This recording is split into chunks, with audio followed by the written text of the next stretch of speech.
Here's my experiment of the night. I can't believe I'm doing this at 3:45 in the morning. What is wrong with me? Sometimes my internal clock is just so messed up. Hey, I'm sorry if this is whistling and going off. Some of you need to turn the alert off on these periscopes, please. I'm hearing from your spouses that is going off at all kinds of wrong hours of the day, and I am, Lord help me, if it happened right now. 3:45, 4:45 on the East Coast. What are you people doing up?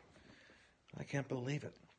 Anyway, I wanted to do an experiment. I went to Costco's today, and I was shopping for cereal, and I did a little broadcast while I was there. And, the broadcast got cut off before I did my anointed prayer for the president in Vietnam, because I was concerned about him there. And, well, anyway, my experiment is I put the link on the opening label, for the Periscope, because I'm curious, if I put the link there, can you click on it and will it take you there? Or do you have to copy it and paste it, which is a big step, and I don't think a lot of you will do that, but I was just curious if it would happen. Anyway, you're up now, someone says, and you're up now anyway at 10 minutes to 4 in the morning? Who does that? Hey, from Louisiana. Up with the Lord, yes, well, I'm trying to go to bed, but I can't quite get that happening yet. But I thought I'd check in with seeing who was up and just making sure you're okay. I did make a comment on the Judge Moore situation. This is like so crazy what's going on in America. Everywhere, women are exposing men. But I want you to notice something, particularly in Hollywood, how it's we know these places are like, I talk about these 7 mountains and stuff, but I mean this. We never think about this. We think about it's better at the top. The higher up you go, the darker it gets. The higher up you go, the more demonic the pressure, the darkness is. I really think that the power of lust and privilege and the arrogance of power in Hollywood is manifest in what's coming out now, that men think they can do these things. But notice it's like particularly in that profession, not so much in the academia realm. And we all know that there's shenanigans in Washington, but it's a lust of a different sort, isn't it? It's a lust for power. But in Hollywood, it's the perversion of lust that is manifest.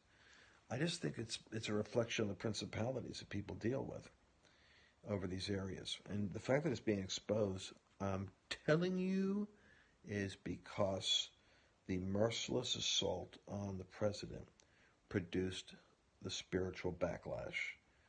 And it's interesting how some of the most vocal critics are the ones that are experiencing the most, like the Louis K, whatever his name is, CK.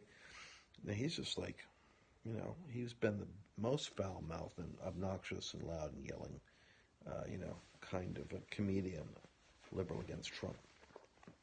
So it's kind of bizarre, isn't it, how this is all going down. But the thing with Judge Moore, and I think you guys can understand this, is my problem is, why do we expect, especially as Christians, why do we expect everyone to have a spotless past? Let's say the guy got saved 30 years ago, 25 years ago, gave his life to Jesus, and just became a full-tilt warrior for good and virtue. I think sometimes we need to ask, is the statement true? But as Christians, we should also be asking, what point in life was this story going on? Is this recent? Or is this before the guy was a Christian, and what's the story after he became a Christian? Because I'll tell you something.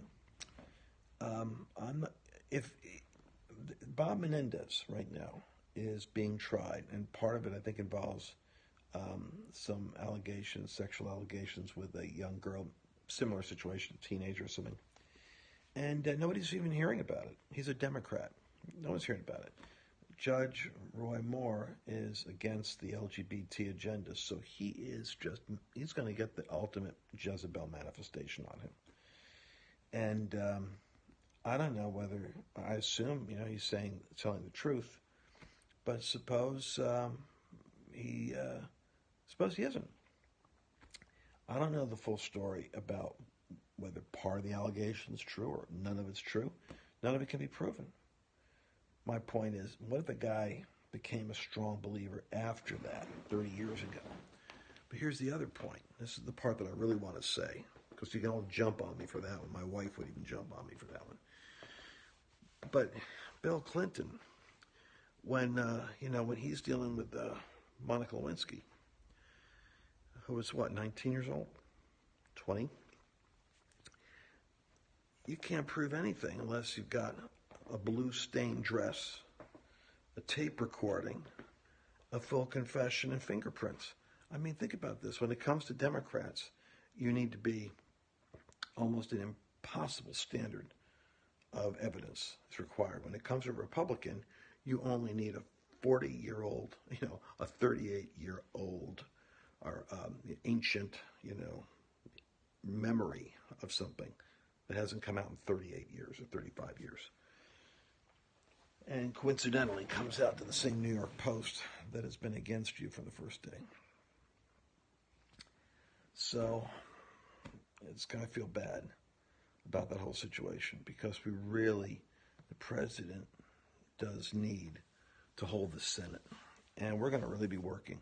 I mean, I'm canceling international trips and stuff so that I can do what I've got to do this year to help galvanize the support that's necessary for the midterms, which is coming up in November. Most folks just don't even think about this stuff.